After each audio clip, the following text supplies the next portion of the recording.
You doing okay? All righty. Well, let's get started. We're at 1 minute after. I don't want to waste any time. It says on the church calendar, this is 7 to 9. Don't worry. This is an hour and 15. And I love doing this kind of thing because, you know, we're looking at a religion from 35,000 feet. And you can see things you can't see otherwise when you do it that way. Just makes it so much more interesting to me in some ways to take a really broad brush and paint something. I think it's always good when people look at Christianity and sum us up too. It's sobering, but also sometimes truth-telling. So I'm going to be reading notes off my screen here. So just know that this is not off the top of my head. I always go back to notes and I write new notes every time I do a class. So this is real fresh for me. We're going to be looking over the next 7 Mondays. Oh, that's right. We're taking a break for Valentine's. But over the next 8 Mondays with the break for Valentine's, we're going to look at Eastern religions. And we're talking, of course, about Hinduism and Confucianism and Buddhism and Taoism. So we get China and India to begin with, and Japan. So there's actually a very natural progression here. Each hour and 15 minutes will build on the one that comes next. So I am glad for those of you who are here right away. We're going to have it recorded so that people who forget can tune in and catch up before we get to Confucianism next week. So anybody here, you know, a lifelong Hindu, or you were a Hindu, but you've become Presbyterian? No, none of those. Okay, just checking to begin with. I always want to know what the class looks like. We're talking about a religion that is so unique. I mean, this is at least 6,000 years old. And it's not exactly one religion either. It's syncretistic. So it's coming together of various beliefs and traditions and biases and philosophical schools. And even the fact of Hinduism is kind of a, can you use the word bastardization anymore? Probably not. It's a very bad British, you know, came from the Brits who controlled India for quite a while. You know, when they looked at the Indus River, they called these people Hindus. Also of interest right away, whereas so many religions have, you know, a single progenitor, some father or mother to start it off. Hinduism has nothing like that. There's no Jesus or Moses or Buddha or Lao Tzu or Martin Luther for that matter. Those folks are often reformers, right? Even Jesus was a reformer. He's taking something and fooling with it. But Hinduism, you know, while it's morphed and reformed itself over and over, it sprang up rather organically from you know, the lives of people struggling to understand reality and cope with the conundrum of existence and the concern about non-existence. And I think it has so much integrity and is beloved by many who aren't even Hindu, because it's the least dogmatic religion you can find anywhere. It is so inclusive and non-judgmental in its essence. Of course, it has its moments, the way Christianity had its crusade moments. We know that, what was it, 1947 at the partition, Hindus and Muslims who are considered peace-loving weren't exactly peace-loving at that time. But it declares that there is one truth and a whole host of ways of getting there. Some have said it's the religion with 330 million gods. And as far as I can trace it, well, no one can really trace where that came from. I think it's just a way of saying there are at least 330 million ways of looking at this thing that is as old as the earth in some ways, or at least as old as human beings. So I'm going to just let that comment lie and go to the logical next question, which is it polytheistic? And the answer is yes and no, depending on who you are, what kind of Hindu you are. There is, I think, broad belief that there is one central God, Brahma, the creator. But most Hindus think of God as trifold or in triplicate. There's Brahma, there is Vishnu and Shiva. Vishnu is the maintainer god or protector. Shiva is the destroyer. And many Hindus will tell you that they identify with one or the other. Now, why would any Hindu follow Shiva, a destroyer god? Well, Shiva's role is to destroy the universe in order to recreate it. Okay? It's an attitude that says it can be better, or it's gone off the rails and needs reforming. So Hindus believe that Shiva's powers of destruction and recreation are active all the time. It's not once and done. It happens over and over. And part of what gets destroyed are illusions and imperfections, paving the way for continued beneficial change. So this destroyer god is not arbitrary, but constructive according to its devotees. So you've got the creator, the maintainer, and the destroyer. And if you think of those, creating, maintaining, and destroying, there's kind of a circularity to it that's has a natural flow. Vishnu, the maintainer god, is intrinsically conservative, of course. This is why I'm talking about looking at something from 30,000 feet. You get a different kind of view. So Vishnu, one can say, is a maintainer god and therefore is conservative by nature. Shiva, who destroys in order to recreate, is more archaic. And you find that impulse on the extremes of left and right. I won't say it's the liberal side because it's more complicated than that, as you and I know. It's more of something in the extreme. Some follow other gods in the wider pantheon. There is the god Ganesha. Have you all heard of Ganesha before? Probably haven't, but I see some nods. It's an offspring of Shiva, the destroyer, depicted as part elephant, right? That probably rings a bell with some of you. And Ganesha is the remover of obstacles. That is Ganesha's nature and job. And therefore, because who doesn't want obstacles removed, Ganesha is very popular. And that's interesting. That specificity of that particular god, you know, who is a spin-off of one of the big three, Shiva, that specificity makes Ganesha sound like a patron saint in Catholicism. You see the connection there that I'm making? For example, I have one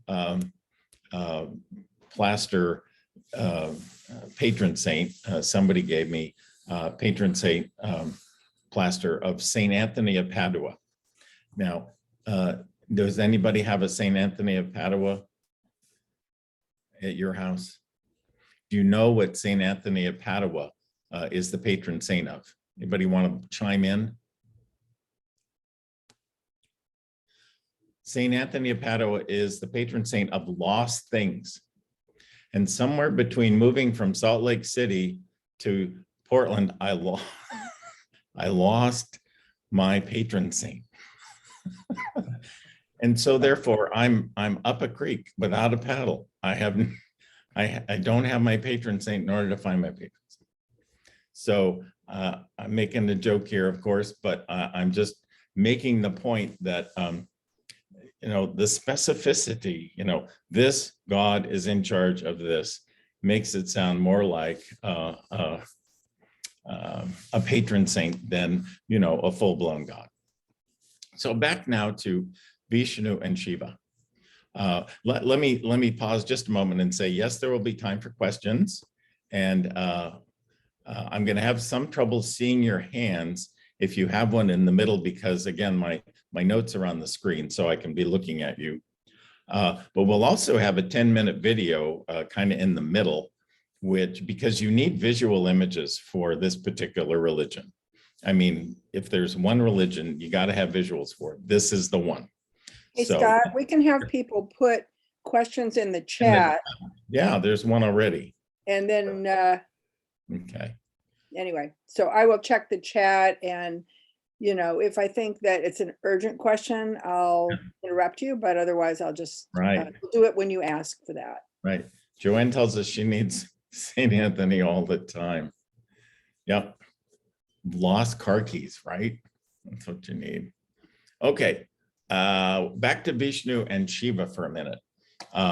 If you look at biblical Judaism for a moment, you'll find God the Protector and God the Destroyer in the Old Testament. Really, I mean, it's really clear, right? God the Protector is there, and God the Destroyer. God who, listens to the oppressed in Egypt and brings them out, and the God who says, I've had enough of you people, and destroys the earth. And that's all in the first two books of the Bible, right? Any discussion of world religions needs to be, or cries out to be, comparative. And I think it's really interesting that the more you look at it all, the more you become like Joseph Campbell, and you see that, the same things happen over and over and over again, depending on, the manifestation is characteristic, maybe of one religion or another, but pretty much everything happens in every religion. Okay, so God the Protector and God the Destroyer are both in the Old Testament.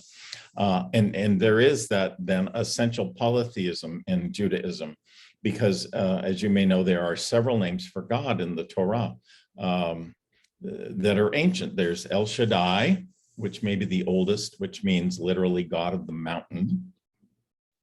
There's Elohim, which literally means gods, plural, but which has come to mean God of Israel, as it's put into the scriptures.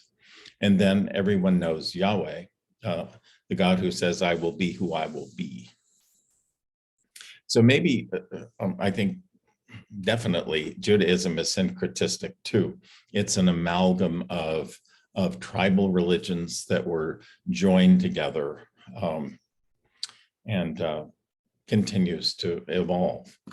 You look at the book of Job, and there is not only God, there is this other creature named Satan, or Satan.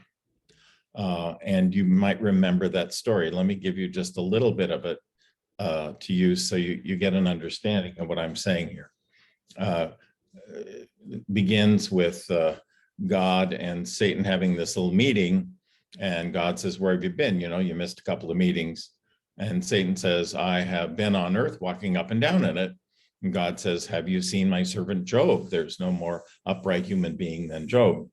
And Satan says, take away his wealth and his health, and he will curse you to your face.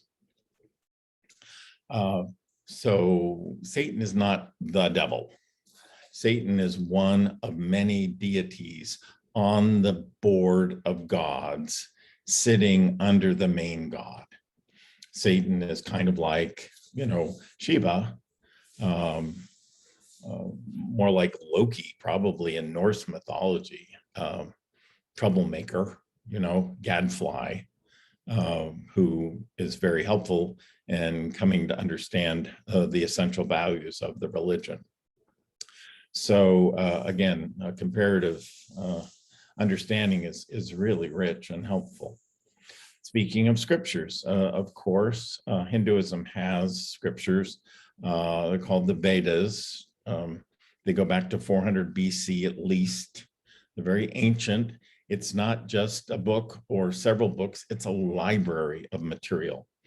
And depending on what kind of Hindu you are, what God you follow, who your teachers are, the Vedas are huge and multifaceted, and different Hindus follow different parts of the Vedas, different sections, different books, different stories. Let me make another comparison.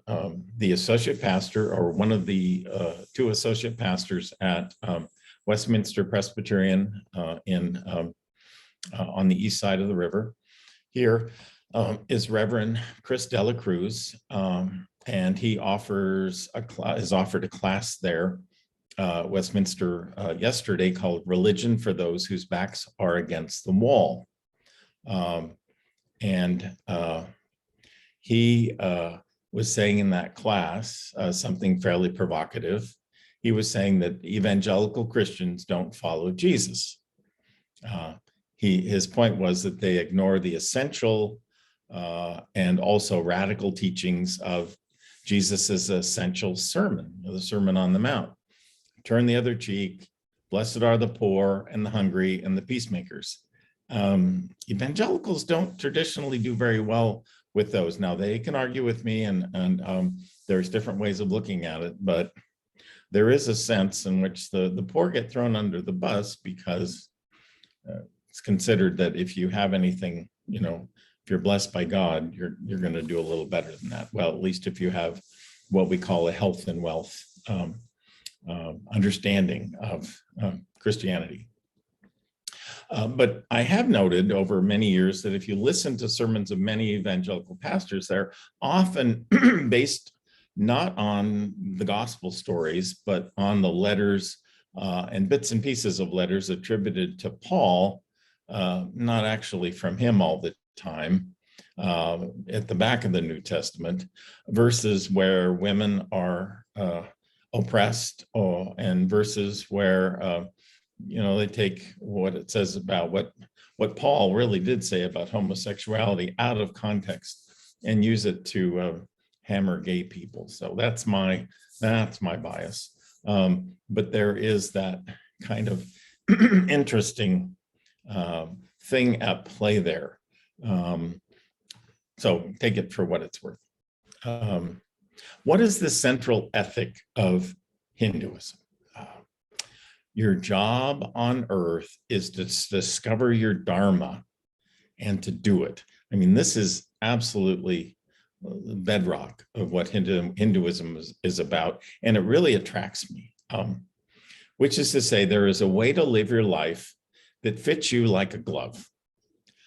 It comes from where you were in your past lives and how they've led you to the present moment. And Dharma is meant to lead you to where you are going next on your way to bliss eventually. Your present happiness, though, has everything to do with how your choices match up with your Dharma. And this comes from an essential teaching in the Upanishads, very important document. The teaching is we would put it in 3 words: that thou art, that thou art. That which you seek in the divine is actually already in you. Which means essentially that you can have what you want in life. In fact, you already have it within you if you can find it, if you can see that it's there already. I remember a woman I met 30 years ago who had a recurrence of cancer, and I was so shocked by how she took it in with such grace. And of course, I asked her about that. And she said that in her first bout with cancer, she had discovered something inside her she didn't know was there. And she said she used the words, it was a vast sea of peace. But it took that huge hiccup for her to know it and find it and make it her own.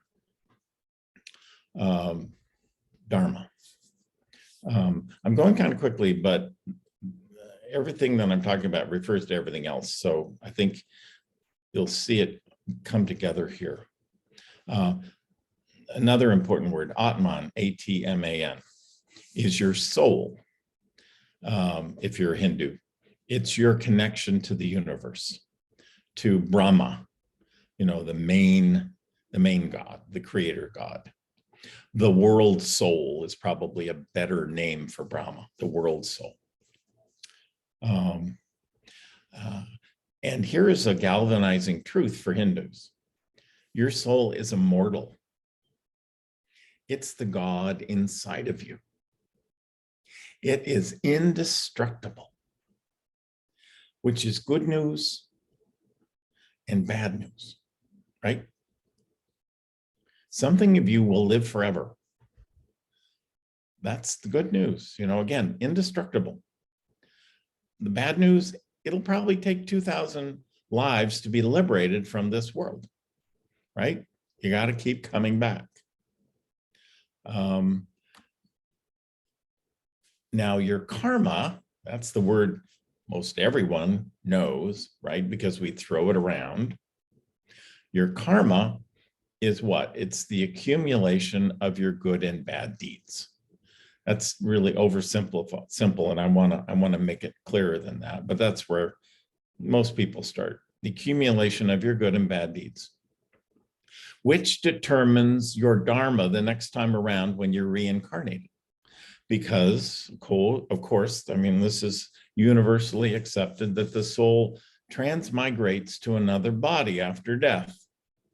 Your karma affects this greatly. It affects who your parents will be next time around, whether you will be rich or poor, or animal or plant. Okay? And it's very complicated. Let me read something from a book I actually like quite a lot. I've had it for a few years. It's got a silly title. It's The Joy of Sects. S-E-C-T-S, okay? Got that? Sorry about that, but that's the name. But it's better than that, let me tell you. And what does it say about this whole business of karma? It says, karma refers to specific mental or physical acts, but is also defined as the law of cause and effect, whereby deeds done in this lifetime are like seeds planted. They inevitably ripen and bear fruit, for better or worse, depending on the nature of the deed. In future lives, that is, they lead to our fate in future lives. The karma each individual is born with is created by his or her samskaras, the tendencies inherited from the accumulated karma of past lives. The word accumulated is very important here. In a sense, the law of karma necessitates reincarnation, necessitates it. Because as you accumulate karma throughout your life, you then need further lives to pay off those karmic debts. You see? Can you imagine how many lifetimes Adolf Hitler is going to need to pay off his karmic debt? I just can't even imagine. This cycle of birth, karmic activity, death, and rebirth is called samsara. The good news of this theory is that the soul cannot be destroyed. The bad news is that it may require countless rebirths to achieve liberation. Okay, one more little piece. In the Hindu view, although good karma is better than bad karma, the best karma is no karma at all. Good works, which include pilgrimages, prayer, worship, almsgiving, allowed one to store up punya, which is merit, a kind of celestial bank account, ensuring a long stay in heaven. File that word because it's tricky in this religion. A kind of celestial bank account, ensuring a long stay in heaven and a favorable rebirth. Less desirable than complete freedom from samsara, it was better than slipping down the transmigrational ladder to a lesser form of life, I guess. This notion has counterparts in the Christian concept of partial and plenary indulgences, when we get into heaven and purgatory, right? But the ideal stated in the Bhagavad Gita, another one of the documents, the scriptures of Hinduism, is to act with no attachment. This is really important to Hinduism and Buddhism eventually, right? But the ideal stated in the Bhagavad Gita is to act with no attachment to the fruits of one's actions, good or bad, and so not to accumulate any karma at all, and to obviate the need for rebirth. This is really all about getting rid of our ego in the second half of our life. We're going to have a class on that at some point. But that's what we're talking about here when we're talking about disattachment to the outcomes of things and the acceptance of life as it comes to us. So, okay. So one side piece on karma that I find kind of interesting. I lived 10 years in Salt Lake City, and I struck up an acquaintance with the religion writer for the Salt Lake Tribune, whose name was Peggy Fletcher Stack, still writing for them. She started in '91. And back some years ago, she spent several days with the Dalai Lama of Tibet, who came to Salt Lake City in order to, come to understand Mormonism a little bit. And she went with him many places. One of the places she went with him to was a children's hospital there. She told me the story of being with the Dalai Lama in a hallway in the hospital, where she saw a father holding a very disabled infant, and very disabled. And she said that the father wanted to talk to the Dalai Lama about his son's disability, and asked the Dalai Lama how he could make sense of a child born this way, so severely disabled. And the Dalai Lama actually said it had to do with the child's karma in a child's past life. And the father did not like the answer, as you can imagine. All right. Just a way of saying it's a complex kind of idea. Okay, so we were talking about good news that human souls, Atman, is indestructible. Bad news, come back 2,000 times before you get it right. The liberation from the body and from this cycle of return is called moksha, M-O-K-S-H-A. Following your dharma will liberate you eventually. All souls eventually free. Hinduism is very patient when it comes to moksha. Now, great thing about Buddhism is it was founded on the discomfort with that patience.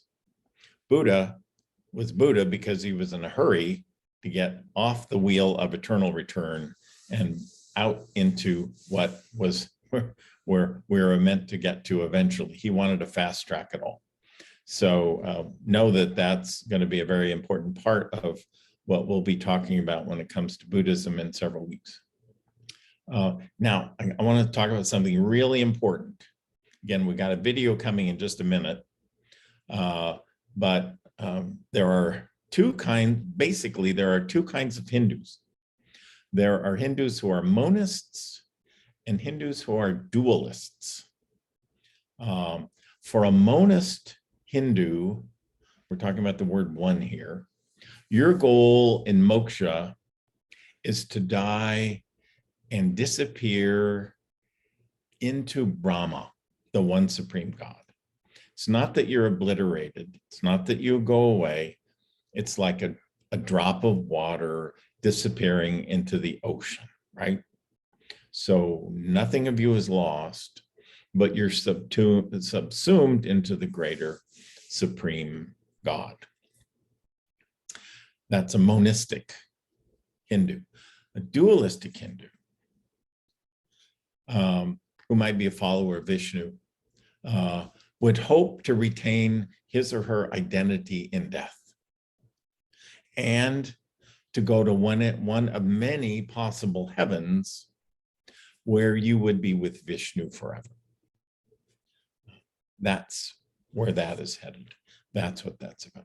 So if you hear Hindus talking about the eventual goal and it sounds different, it may be different because of what they foresee as the end place they're going and how they will be manifest, either as individual or not in that place. That answers a lot of questions and puts you, if you're reading about Hinduism today, you can spot monistic or dualistic Hindus by the language they use concerning moksha.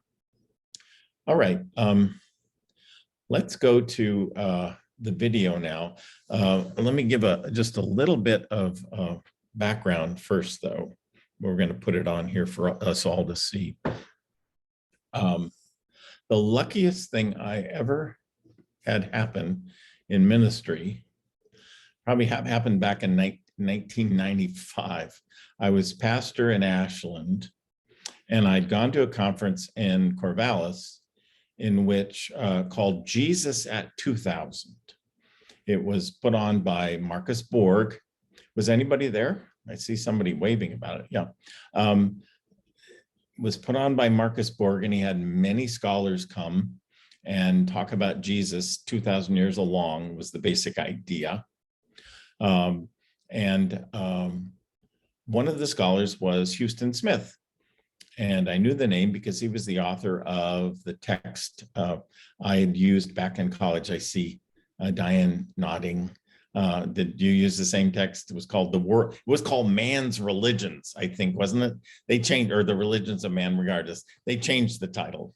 They changed the title since then, thank heaven.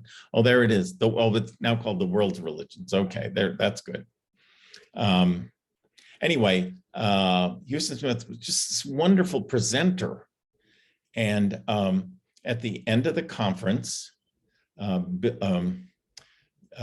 Marcus Borg said that Houston Smith had recorded a lot of film footage with Bill Moyers, and Bill Moyers was going to put him on PBS for like 4 nights or 5 nights, talking about the world's religions in a program called The Wisdom of Faith.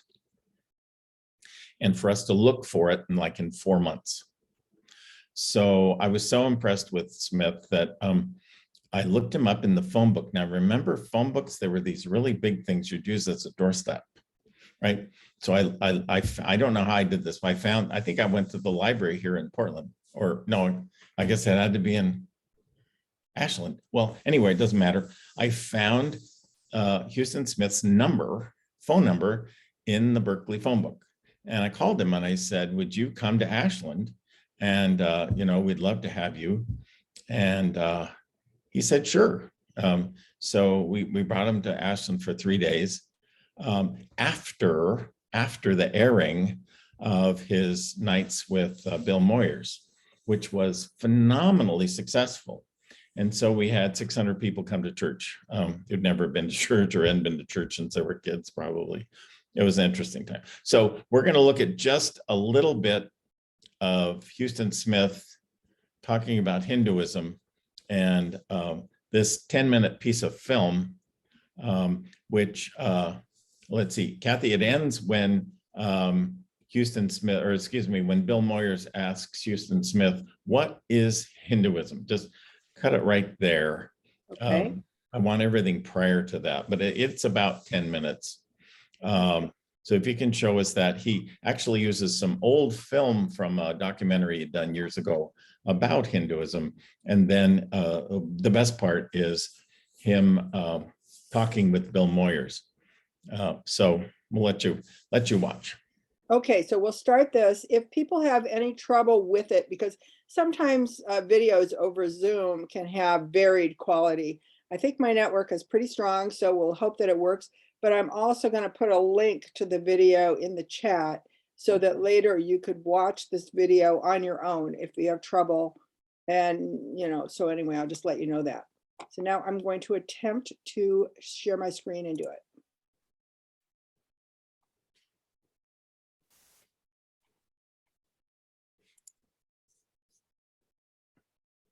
I'm going to put you on speaker view. That'll help probably too. Yeah, and then, yeah, we should take you off spotlight. Good. It's a scary sound. Legendary land haunts mankind like a timeless mirage. Some call it Atlantis, some Eden, some Zion, some Tibet. For Columbus, it was India, and for millions, India it remains. Are we able to see it or just hear it? Are you not seeing it? Okay, let me No, try. we're only seeing you. Let's redo this, okay? Yeah, it's this one. There we go. Now, can you see it? Yeah. Good.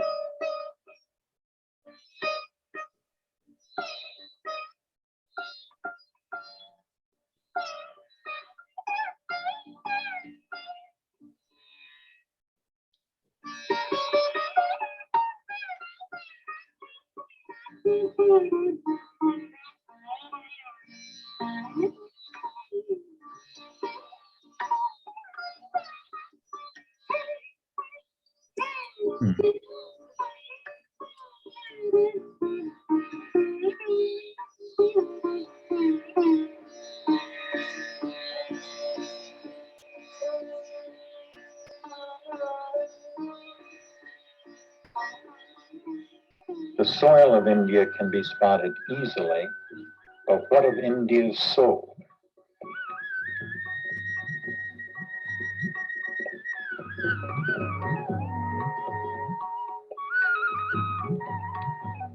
Everyone who has been to India, been physically dunked in its chemistry, agrees. India is different.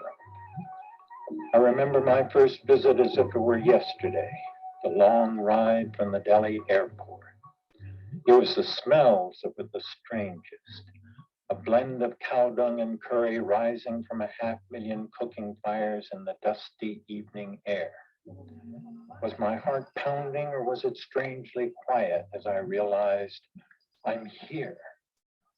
What was it that made this place, these people so different, while at the same time making me think I know them? I've always known. A part of me seems to have been here from the beginning. My first weeks in India were manic. Days weren't long enough for me to drink in the sights. I had known exotic tribes before, but here was an entire civilization that was exotic.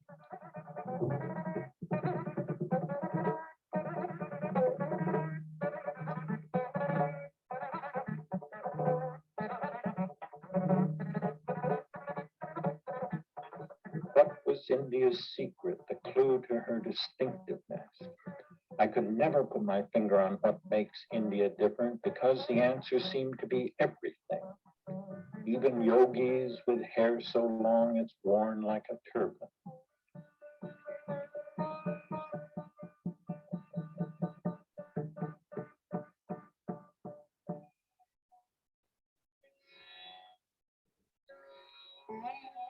everything about India is different because India seems to include everything. All the main racial types have been caught in her deep net. Blacks in the south shade into wheat-colored Brahmins in the north. While in language there are so many that English must be imported for general use. Only Bangladesh and Pakistan are poorer, but within this sea of poverty rise islands of temple wealth that take our breath away. On the whole, yesterday is more visible than tomorrow, with millions following a way of life that can be traced back 4,000 years.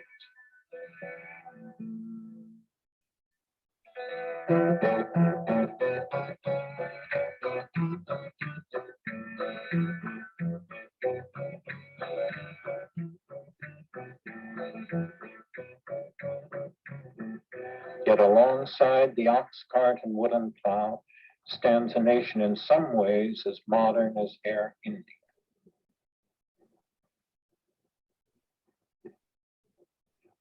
Startling purity contrasts with equally startling license.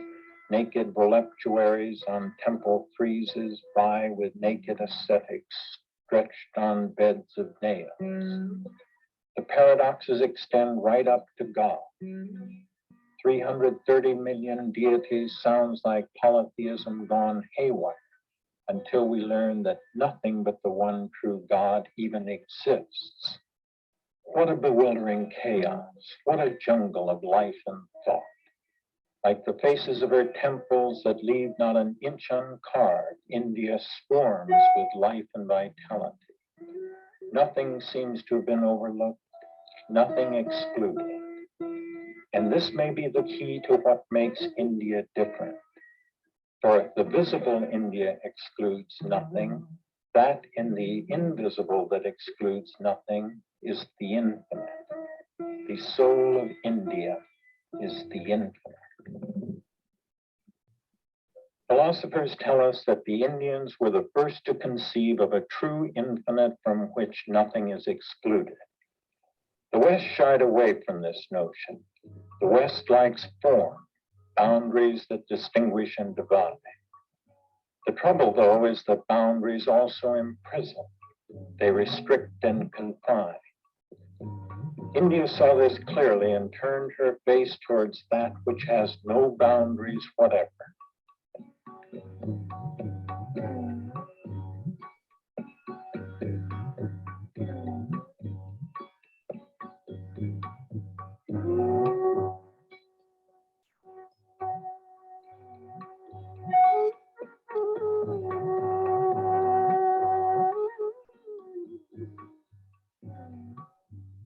India anchored her soul in the infinite, seeing the things of the world as masks that the infinite assumes. There can be no end of these masks, of course, if they are to express a true infinity. And it's here that India's mind-boggling variety links up with her infinite soul. India includes so much because her soul, being infinite, excludes nothing. It goes without saying that the universe India saw emerging from this infinite was stupendous. This ancient observatory in Delhi reminds us that while the West was still thinking of the world as perhaps 6,000 years old, India was already envisioning ages and eons and galaxies as numerous as the sands of the Ganges. A universe so vast that modern astronomy slips into its folds without a ripple. But it's not the universe as a whole that interests us most. It's our part of it, our own planet and our life upon it. The way India saw the infinite registering its limitlessness and its parts is in the variety it pours into every corner. Take religion, for example. India assumed as a matter of course that there will be many, and she made room for them to a degree no other culture quite has. Her basic tradition is, of course, Hinduism, but how numerous its companions. Buddhism, which spread to light all Asia, began here at Bodh Gaya.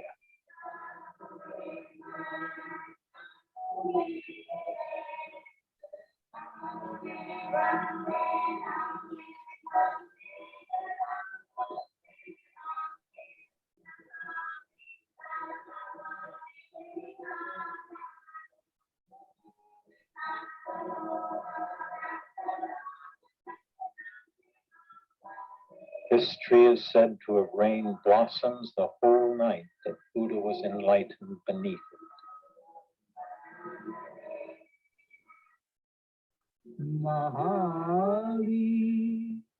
Jainism, which surfaced as a protest against Hinduism, soon settled into the role of a respected cousin.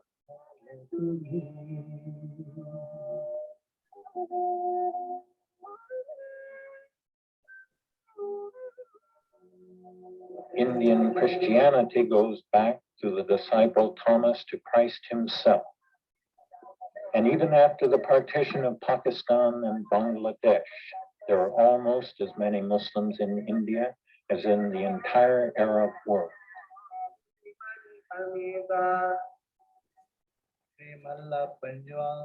The Sikhs, here waving the wisp of royalty over their Bible, the Granth, which they regard as their living guru, worked out a kind of compromise between Hinduism and Islam.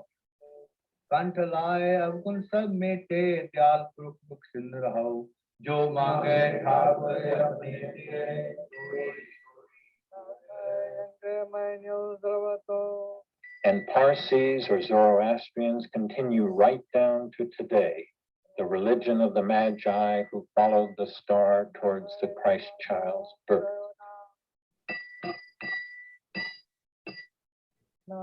The historian of religion can find almost anything he wants in India, enacted with intensity.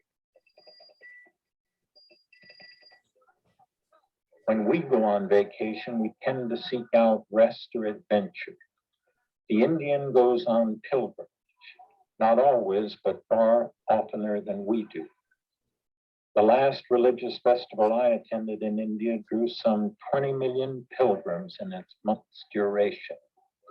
The religious strands that assembled were varied, but somehow they fit together like roles in a single drama.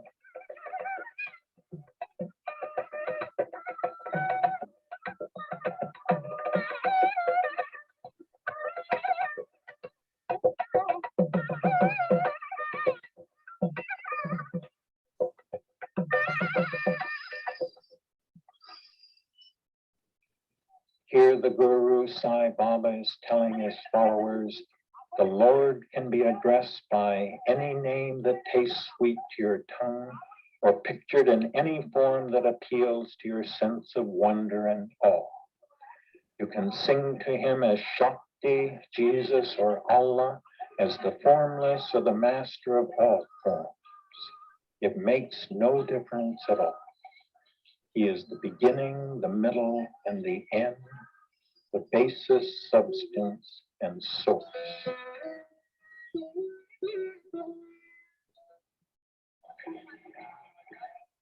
It isn't only in religious persuasion that people differ, of course. These men and women lining the bathing ghats of Benares are all Hindus, but how different they are. They differ in physique, but India looked past their bodies into their minds, where she found the prolificness of the infinite exploding like a Roman candle. No other civilization saw, appreciated, and classified so precisely the full spectrum of human personality types, an achievement that has earned for India the title of the world's introspective psychologist. The key to this psychological perceptiveness is her recognition of the extent to which people differ and the degree to which these differences are to be respected. To begin with, people differ in wanting different things. Some of us want pleasure, others success, others to do well what needs to be done, and still others want to be safe. Different as these desires are, India holds that all have their place. The only point is not to get stuck on the lower rungs of the ladder. Another way we differ from one another is the stage of life we're at. And again, India cherishes all these stages.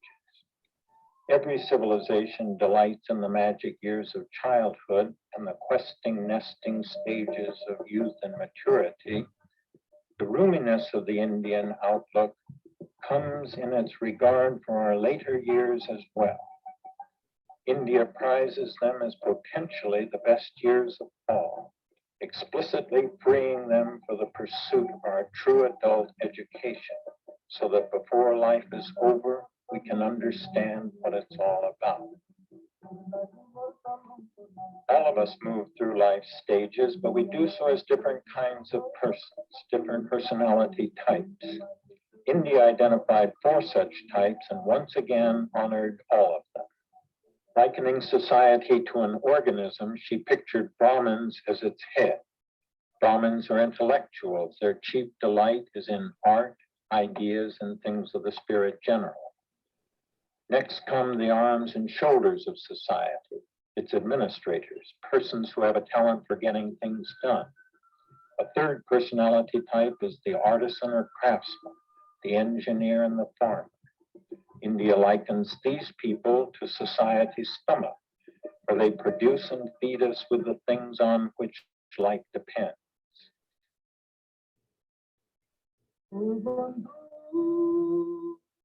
Finally, manual laborers are important too. They are the legs and feet without which society couldn't run.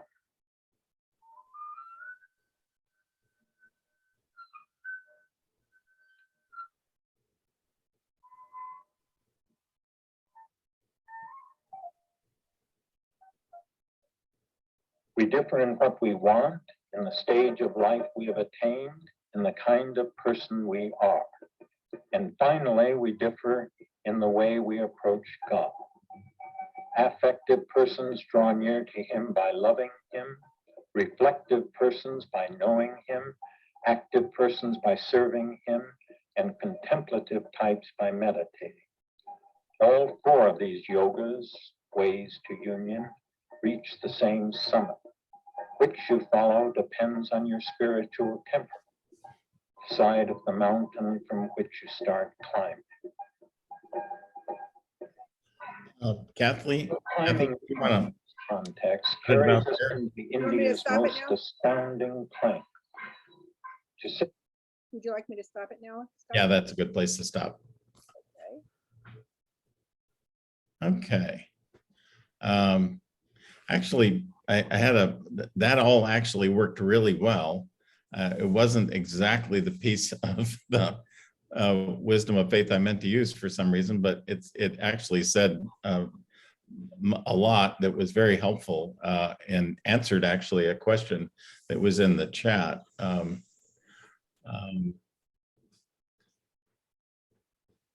Okay. When does the soul transmit from one body to another? Answer, after death, but also depending on the teaching, some would say after a period of in heaven, when one actually gets a break between lives. That doesn't seem to be clear in everything I read, but it's clear in a number of them. Let's see, does Hinduism have a connection to the caste system? This is a very complex question. And the answer is yes, of course it does. And I mean, in this sense that, of course it does, because it's almost self-serving for those at the top of the system in a way that they just love. If you're a Brahmin, then you love the way your religion is set up because it shows that you've had good karma in past lives, and that has put you where you are. It's sort of a self-fulfilling kind of thing that if you were at the bottom of the ladder that Houston Smith was talking about, you'd resent. And there is resentment for sure about how the structure is done and how it relates to the religion. Not everyone is happy with it at all. Okay, so Yeah, Scott, to follow up on that, it sounded like the very last part of that clip that we heard was just like, was glorifying their ability to recognize their different kinds of people while totally glossing over the horrors of the caste system. right, exactly. I think that's absolutely right. You get Houston Smith in a room to talk to him, he'll have a different idea about it. That's for sure. Okay. Anyway, let me get back to my notes here and say just a few things that would follow up on this. Okay. One thing that is very interesting that touches a little bit on the fact that different people have different kinds of ways of approaching God. Houston Smith says that for India, art is religion and religion art. Art is utilitarian, meant to inform and transform us. It's a spiritual technology, making easy what is otherwise difficult. That is, what is otherwise difficult is behaving decently toward one another. He talks about how art in Hinduism, but in every religion, transports us, lifts us to a different state of consciousness where we want to behave differently. And certainly that kind of thing happens if you've heard Handel's Messiah or, you know, the Magnificat of Bach. The word in Hinduism, or the line in Hinduism, is the soul that beholds beauty becomes beautiful. And there's a wonderful poem by the greatest, I think, Hindu poet, Mirabai, who was a woman going back to the 16th century. Her poem's called The Flute, and this is what she says. The sound of the flute, O sister, is madness. I thought that nothing that was not God could hold me, but hearing that sound, the sound of the flute, I lose mind and body. My heart wholly caught in the net. O flute, what were your vows? What is your practice? What power sits by your side? Even Mira's Lord is trapped in your 7 notes. Mira speaking of herself. Okay. So want to just talk briefly and then take some more questions about Dharma as it's related to your stages of life. The student stage begins at age 8. For Brahmins, it's instruction in the yogas, which were mentioned in the video. Other spiritual disciplines as well, study of the Vedas, historically with a guru, but now more generally by paid scholars. That's the first stage of life. The second is the householder stage, centered around family, profession, your community responsibilities. It involves pleasure and the pursuit of worldly success, which is considered very important and just right for you at that stage in your life. Then, if you live long enough, you will go to the retirement or forest dweller stage of life.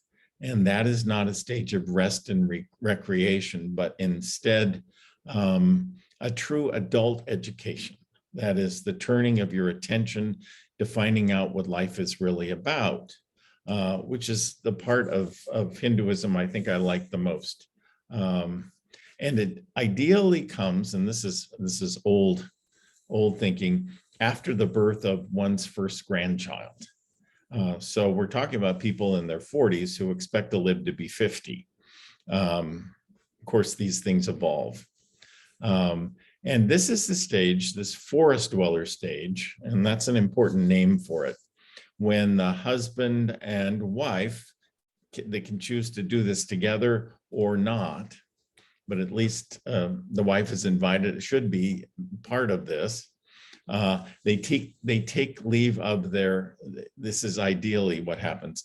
They take leave of their home where they're from, and they seek a simple forest hermitage or someplace far away so that you don't talk to people you've known all your life, so that you'll be free to meditate and determine your own life's philosophy, and determine what life actually means to you as it relates to the all and to God. And that is something that it's wished for everybody who has the means. Of course, the means is very important, and not all would have the means. Besides, the vast majority of Indians today don't go away. They stay around and they raise their grandchildren. It's a very important part of what they do. And they even become kind of they teach the children religious, the Vedas as well, which works out really well since they should have some time to do that. But for those who really want to get off the wheel, there's the fourth step, one step beyond retirement, which is the Sannyasan Stage. And this is where a person gives up everything except for a staff and a begging bowl, and puts their life totally focusing on getting to the next one. It's a time of total renunciation, of detachment from everything, including family, and actually taking on a brand new identity that looks sometimes even scornfully at the identity one had before, especially if it was respectable. You'll find the most respectable attorneys and public officials, people who reached great heights, who, when they choose to be sannyasins, don't want to be reminded of their previous respectability or wealth or position.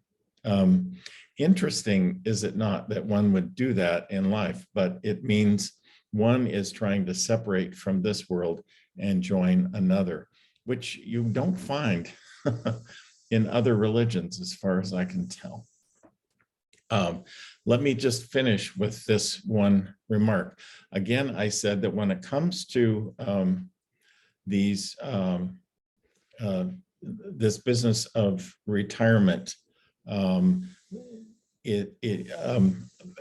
and a woman, if they're, I mean, I'm not sure how, I have no idea how India looks upon other kinds of sexuality. But again, a woman was often invited to go with her husband. The husband may be now invited to go with his wife to wherever it is they can focus on something besides their prior family life and prior careers. Going back to the 16th century, Mirabai, once again, has a poem about this. She had married, she had raised her children, and after her husband's death, she, at least tradition says, that she refused to throw herself on her husband's funeral pyre, which I guess was a choice for people. It's a no-brainer for us, but not for all Indian women of her time, I guess. Instead, she entered the equivalent of a Hindu convent and became a great spiritual master, besides being a wonderful poet. But still, members of her family and friends could not understand why she turned away from her family and to take seriously the life of the spirit. And they said to her, she says over and over again, come home, marry again, marry somebody else, and you can still take part in festivals of, traditional religious piety. And she responded in a poem called Why Mira Can't Go Back to Her Old House. And it ends with this line: I have felt the swaying of the elephant's shoulders, and now you want me to climb on the back of a jackass. Be serious.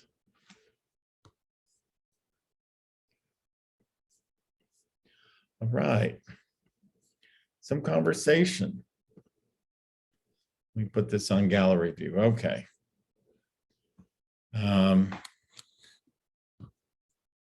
Anybody wants to convert? What are your thoughts? Do women do the fourth stage at all? Give up everything and wander around with a begging bowl? They do, but I'm not sure how embraced they are. That would be really good to have a real 21st century Hindu tell us about that. Scott, this is Dan. I'm curious about the, you talked a lot about beliefs and outlooks, but what is the practice of Hinduism look like? Do Hindus worship? Do they partake in a community? Do they, what does it look like to be a Hindu?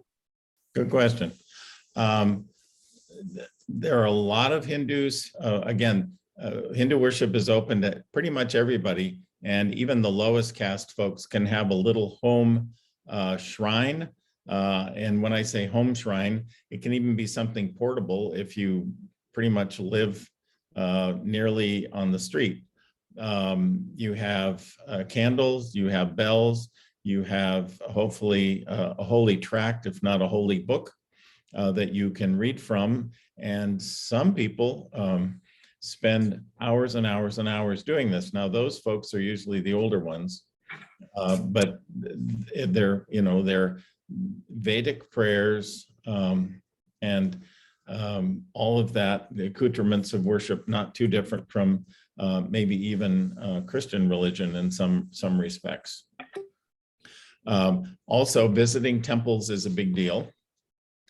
And also going to the Ganges River at some point in your life, preferably at the very end when you're dying, and you go there with nothing but the clothes on your back and enough money, only enough money to give somebody to burn your body, to pay for the wood and whatever it costs to pay the person who will burn your body and put the ashes in the Ganges River. Now, there still is, for the Brahmins, years of study with Vedic scholars who will, cover the waterfront when it comes to teachings, because the teachings are so vast and so different. I was in India. That's the religion. Yes, go ahead. I was in India, I think it was the end of 2018. We visited Varanasi, which is the other name for Benares. So, we saw the people dipping themselves in the river. We saw the cremations and all of that. The other thing that struck me in terms of what you see, it's a city of temples. It's just filled with temples. And everywhere there are flowers, because it seems that some part of worship at a temple involves using or presenting flower petals in some way. So there were flowers everywhere to be used in worship. Mm-hmm. Okay. Can I say something? Sure, go ahead, and then we'll get on to Doug. Go ahead. Okay, so my granddaughter Rachel was born in India, and her father is Indian and is still there. And his mother, I know, used to go to a temple near them, near where she lived, every day. And I don't know what she did. That's something I have yet to ask him. But I know that the day that she died, she got up, got ready to took her shower, got ready to go, and then decided she didn't feel quite well and went and laid down and didn't wake up. that was her tradition, and probably was only for the years that she was no longer taking care of young children. But that was her tradition in her old age. Mhm. Prayers, almsgiving, public worship, visiting temples, being buried properly. That's a lot of what this religion seems to amount to. Mhm. The other thing I could say real quick is you explained something that the whole thing about monism or monism, dualism, because Rachel's father has told me at one point that Hindus believe in one God, and I was kind of confused by that, but what you were saying explains that, so that was kind of interesting to learn. Mhm. Doug. Oh, yeah. I used to teach a module over at the Fort Sam Houston to the military guys that were studying to become flight surgeons. And I did a module on biofeedback. And they always liked that. That was, of course, many years ago, back in the late 70s, early 80s, where people didn't know that much about biofeedback. And one of the things I used to start the presentation with was the Indians who learned to control their bodies. Mhm. And I was just wondering, they basically learned to do those things without biofeedback, being very sensitive to what their body was telling them. And one of the things that I always wonder, or I'm wondering now, is did that play any role in their religion at all that you know of? I have no idea. I can't imagine it wouldn't be part of it, though. I think their religion is so much part of everything they do. Yeah. That's a kind of yogic discipline, is it not? Yeah. So yeah. And meditation is a lot about paying attention to your body and what's happening. Mhm. Right. And that's how they did it, without biofeedback. No sensors, external sensors. I think one thing is I've studied this and from many angles, and the religion seems different depending on who you talk to. And Claire got onto that there too. Very different understandings within what's called Hinduism. But then again, we're putting one name to something that is so multifaceted that I don't think we do a service to it by trying to put it in a box, the way Houston Smith was really clear that this is something that really defies any box we can put it in. So Right. I should apologize even talking about Hinduism at this point after all of this, but it is so fascinating because of the multifacetedness of it, and the fact that it is in many ways the least dogmatic of any faith. Yeah. Maybe, And yes, Doug. maybe to add one more layer, I think it's important to remember that 1,000 years ago, people moved out of India into Europe, and we nowadays call them gypsies, the Roma peoples. Right. And they brought with them that culture, I mean, that is still there, the whole sense that boundaries are open for negotiation. It's your chicken or my chicken. I don't know. Yeah, anyway. And just to pull in that whole feeling of that's wonderful. I have been blown away by the energy and I don't know, life that's in Roma children and Indian children. They're just happy. It's just wonderful. I think I'm going to let that be the finish. We're at 8:15, where we plan to end in the first place. Next week, we'll talk about how in some ways geography and topography are destiny when it comes to religion. Weather, land, what kind of dirt you walk on has a lot to do with your worldview and the way you worship. So we'll begin with that, and then we'll get into an introduction to Confucianism, which we'll have actually 2 weeks on Chinese religion. So we'll look forward to having that. So thanks for tuning in on a Monday night when some of you probably have been on Zoom earlier. Yes, well, thank you. I appreciate your being with us. This is actually a lot of fun. So see you next time, hopefully. And see you Thank Sunday, you, everybody. Scott. Bye. Yes, Thank and you, thank you, Scott. thank you, Kathy, for keeping it together for us. Okay, Bye-bye. appreciate it so much. Good night.